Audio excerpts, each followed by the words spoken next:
Welcome back to my channel everyone. आज के इस वीडियो में हम बात करने वाले हैं कि क्यों यूके ने जो प्रोसेसिंग है for recruitment processing for nurses क्यों होल्ड पे किया हुआ है या फिर बहुत कम किया हुआ है, जिसकी वजह से बहुत सारी नर्सेज हैं जो वो स्ट्रगल कर रही हैं। उन्होंने इंडिया में जिन्होंने अपना OET एग्ज़ाम दे दिया है या फिर जो प्रिपरेशन कर रहे थे अपने माइंड में ये लेके कि भाई हमें तो यूके जाना है, तो उनको बता दो क्या क्या रीजंस हैं प्रोसेसिंग को रिक्रूटमेंट प्रोसेसिंग को कम करने के।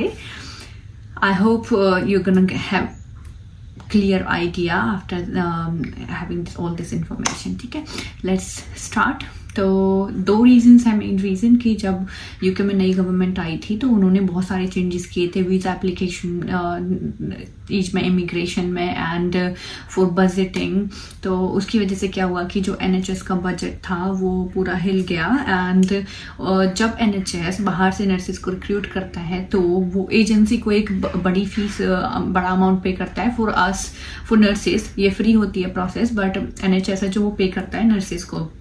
तो अराउंड रफली आइडिया लगा के चलें, जितना मैंने सुना है, जितना मुझे पता है कि 4500 पाउंड्स के करीब यानी 4.5 लाख रुपए वो एजेंसी को पे करते हैं NHS। एंड उसके अलावा जो उनकी नर्सिस की फीस होती है सारी वो रिफंड करते हैं।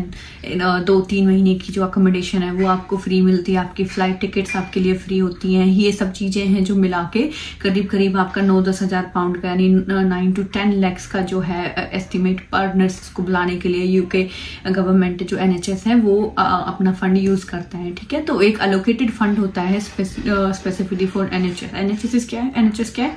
नेशनल हेल्थ सर्विसेज है, जो यहाँ के गवर्नमेंट हॉस्पिटल्स हैं उनके लिए जो फंड मिलता है उसमें से वो यूज करते हैं। बट क्या होता है कि जब वो इतना नंबर ऑफ नर्सेज को बुलाते हैं तो उनका जो बाकी का फंड है वो कम पड़ जाता है, जिसकी वजह से अब उन्होंने क्या तोड़ निकाला है उस चीज का कि हम अपने पास जो हमारे पास जो HCAs हैं, HCAs होते हैं जो हेल्थ केयर असिस्टेंट्स होते हैं जो नर्सेज के साथ काम करते हैं बट वो नर्स नहीं होते हैं। ठीक है, वो बैंड 2, बैंड 3 एंड बैंड 4 होते हैं। तो उसमें क्या होता है, बैंड 2-3 तक होते हैं HCAs। तो उसमें क्या होता है कि वो उन्हीं लोगों को एनकरेज करते हैं कि इन हॉस्पिटल हम तुम्हें जो सपोर्ट करेंगे पूरा, हम स्पॉन्सर करेंगे तुम्हारी स्टडी को और तुम नर्सिंग कर लो। ठीक है, तो ऑब्वियसली जो बंदा बैंड 2 पे काम कर रहा है, बैंड 3 पे काम कर रहा है, they want to be become band 5। ठीक है, तो वो क्या करते हैं, उस चीज के लिए उनको फंड प्रोवाइड करते हैं कि हम तुम्हारी कॉलेज की फीस भरेंगे और तुम नर्सिंग कर लो। एंड वो अपनी जॉब के साथ साथ में उनको सैलरी भी मिल रही है और वो पढ़ाई भी कर रहे होते हैं। तो वो क्या होता है कि 2 साल में 3 साल में पहले वो बैंड 4 बनते हैं। बैंड 4 होते हैं जो नर्सिंग एसोसिएट्स होते हैं, वो उसमें और नर्स में इतना ही डिफरेंस होता है कि they can not give CDs and they can not give IV medications. ठीक है, तो वो काम करते हैं पेशेंट्स के साथ में, वो नर्सिंग एसोसिएट्स में, बाकी वो नर्स जैसा ही होता है। एंड उसके बाद में टॉप अप कोर्सेज होते हैं, 1 साल का कोर्स करवाया उनको और फिर वो नर्सेज बन जाते हैं, बैंड 5 बन जाते हैं। ठीक है, तो इस सारी चीज में उनको कितना खर्चा आता है, 2000, 3000, 4000 पाउंड तक का मान के चल लो। ठीक है, तो इतना खर्चा आता है। जहां वो 10,000 पाउंड खर्च कर रहे थे एक नर्स के लिए, अब वो उनको सिर्फ 2 या 3000, 4000 पाउंड खर्च करना पड़ रहा है। तो वो एक ह्यूज अमाउंट ऑफ मनी है, वो अपना सेव करते हैं NHS ऐसे करके। तो उन्होंने क्या किया है कि बहुत सारे लोगों को अब नर्सिंग कराना स्टार्ट किया है। एंड उसकी वजह से बहुत सारे डिसएडवांटेज भी आने वाले हैं, मैं आप लोगों को बताऊंगी। ठीक है, नेक्स्ट वीडियोस में कि क्या क्या उस चीज का आउटकम होगा, आगे फ्यूचर में क्या क्या प्रॉब्लम्स आ सकती हैं। ठीक है, तो फिलहाल के लिए क्या है, एक तो तुम्हारा ये हो गया अपने स्टूडेंट्स को वो करना, स्पॉन्सर करना स्टडी के लिए। दूसरी चीज क्या है कि यहाँ पे बहुत सारे लोग ना स्पाउस वीजा पे आते हैं, they are already in health care system, like some of them are nurses, some of them are physiotherapists, बहुत सारे ऐसे होते हैं। तो उनमें से जो नर्सेज हैं स्पाउस वीजा पे आई हैं या फिर वो स्टडी वीजा पे भी आए थे, जो भी आए थे वो ऑलरेडी अपनी कंट्रीज में नर्सेज, उनके पास नर्सिंग डिग्री है और यूके में वैलिडेट होती है मोस्ट ऑफ द कंट्रीज की नर्सिंग डिग्री।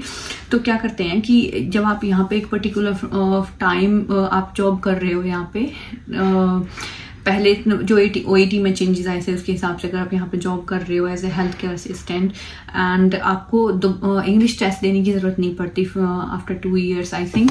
ठीक है, तो उसकी वजह से क्या होता है कि आपको 2 साल यहाँ पे हो गए, इंग्लिश का टेस्ट देना नहीं है, सिर्फ CBT और OSCE देना और you will become a qualified nurse.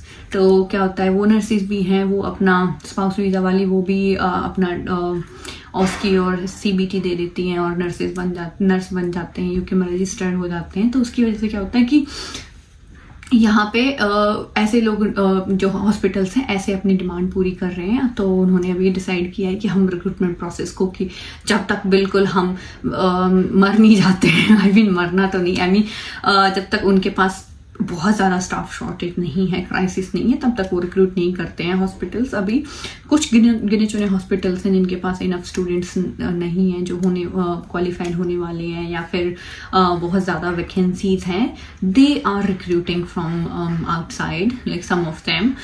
उसके मुझे पर्टिकुलर हॉस्पिटल का नहीं पता है कौन से हॉस्पिटल कर रहे हैं, but most of them are recruiting from other countries like Philippines और अफ्रीकन कंट्रीज। तो इंडिया वाली जो हमारी फेमस वाली जो नर्सिंग एजेंसीज थी जो रिक्रूट करा रही थी, IITR ग्लोबल नर्स फोर्स, उनके पास कोई वैकेंसी अवेलेबल नहीं है।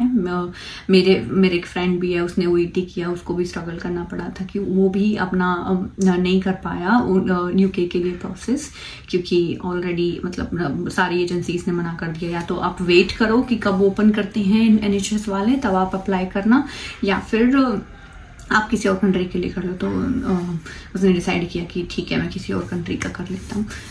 तो मेरा इस वीडियो से यही आप लोगों को इन्फॉर्मेशन देना है। मेरा मकसद ये है कि आप लोगों को इन्फॉर्मेशन पहुंचे कि जो लोग अभी भी खुद से भी प्रोसेस कर रहे हैं और उनको फिर प्रॉब्लम आ सकती है अपना जो इंटरव्यू के टाइम पे जब एजेंसीज ही नहीं होंगी, तो how you gonna contact with the hospital directly.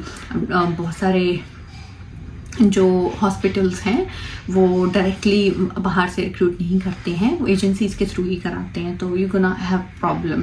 अभी भी अगर आपने प्रोसेस स्टार्ट नहीं किया है तो आप और कंट्रीज के बारे में देख सकते हो, और किसी और कंट्री में जा सकते हो। आपके पास अभी भी अपना टाइम और पैसा सेव करने का एक अच्छा आइडिया है। और जो लोग पूछ रहे हैं दोबारा स्टार्ट करेंगे या नहीं करेंगे, उसका नहीं कुछ कह सकते। नई अभी इलेक्शंस होने हैं UK में, नई गवर्नमेंट आएगी, एंड तो डिपेंड करता है किस लेवल का स्टाफ क्राइसिस आता है। हॉस्पिटल्स में अगर स्टाफ बहुत कम हो जाता है, they might start recruiting from outside, but I can't promise you कि कब करने वाले, कि तुम 2 महीने रुक जाओ, 3 महीने रुक जाओ, दोबारा स्टार्ट कर देंगे।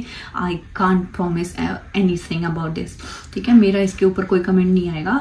बाकी अगर आपने स्टार्ट नहीं किया process, you can think about other countries as well. Okay, bye, thank you so much, and please stay tuned with this channel. I'm gonna post loads of informative videos.